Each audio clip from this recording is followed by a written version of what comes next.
Hello, we are Peter, Google, and Suji An from H10. Our science fair theme is bioenergy, and we have expanded our scope based on potato energy experiments to observe and quantify bioenergy visually. First, as you can see in the presentation, here's the order of what we're going to introduce. First, before the experiments, it's what we aim for and constructed. Before that, I'd like to introduce bioenergy before the full-scale presentation. Bioenergy is an energy source from the organic matter that makes up plants known as biomass. Next, for the purpose of the experiment, we wanted the experiment to show the alternative to current energy sources that could benefit the world through potato energy, the individuals that makes up nature.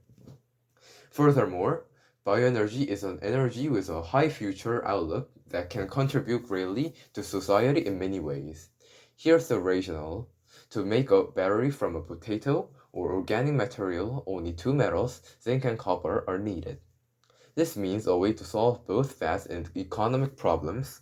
Potatoes can also produce more energy when they are changed to boiled potatoes and raw potatoes.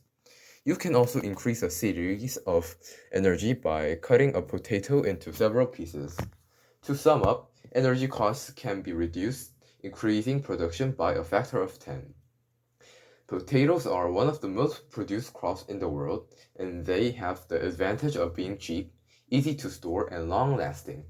However, due to the lack of access to the market and poor storage conditions, a large amount of production is discarded as waste after harvest. This loss can soon be regenerated and easily turned into a battery. Maybe you could raise the issue that the surface of the potato is easily dry and not persistent, but boiled pith can last a ball for 500 hours and also prevent potatoes from drying out. In fact, this is an excerpt from a reliable BBC News sources that has proven potato energy through many processes. The second is the introduction of the hypothesis that we have claimed and the materials that we have prepared for the experiment. Our hypothesis was the chemical reaction between a potato and a zinc plate and a copper plate. There are many consequences of chemical reaction, but one of them is energy, so we hypothesized that nutrients of potatoes such as calcium and potassium react to create energy. The materials that we prepare for the experiment are clamp wires, zinc plate, copper plates, light-emitting diodes, and potatoes. Other fruits and vegetables were prepared to compare with final result of the potato. The third thing we prepared is the procedure of the experiment. First, we cut the potatoes in half, and then we put salt water on each side of the potatoes to produce more effective and accurate results.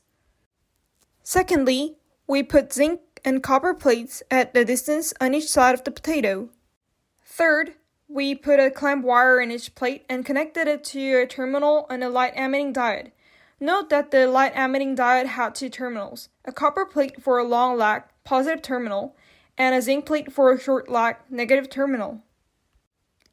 After a few simple steps like this, we could observe the clear light coming from the light-emitting diode. In this section, we did some comparison and we expressed them into data tables. We prepared lemons and apples to compare the results of potatoes with other fruits.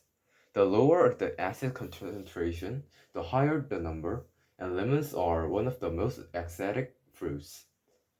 Applying the same experiment to lemons resulted in bolts ranging from at least 0.25 to 0.79. Next, we compared the results through apples, and apples are higher than potatoes and lower in acidity than lemons. As a result of measuring the voltage of the apple, it was found that it had a voltage ranging from at least 0.20 to 0.65.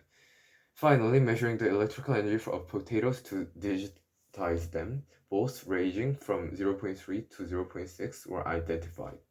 Finally, as a result, the higher the acidity, the higher the electrical energy the individual could produce, and the higher the number of cuts of a single fruit could be demonstrated. The volt that could be produced with only one piece of potato was 0.6. However, the energy that could be generated by connecting two pieces of potato was almost double with 1.3 volts. Therefore, we were able to learn from the comparison that we can maximize the number by changing or carving fruit or vegetable objects. Next is analysis of the experiment and reflection toward our first hypothesis. Potatoes generally have pH of 5.3 to 6.0. The inside of the weakly acidic potato needs zinc and copper to cause a chemical reaction, with the highly reactive zinc being oxidized and the less reactive copper being reduced. As you can see, oxidation is the reaction of losing electrons that you originally have, and reduction is the phenomenon of obtaining electrons.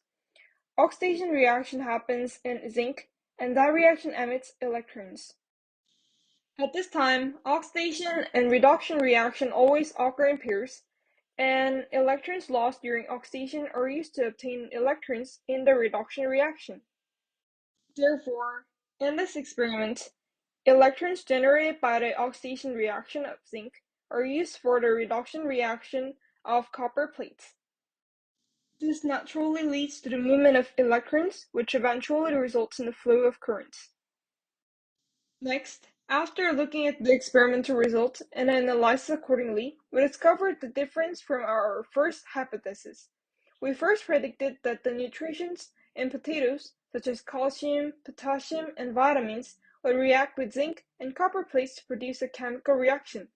However, after observing the results of the experiment and analyzing the specific reasons for these results, the concentration of pH inside the potato was more important than the nutritional contents of the potato. And, contrary to our expectation that it was due to chemical reactions, redox was the main cause of the current flow in this experiment. In this respect, we realized that our hypothesis was flawed. Through these experiments, we want you to notice about what nature sources could replace our current one. And as we are the member of the society, we must think about how bioenergy could be used to get several advantages economically and socially. Thank you for listening.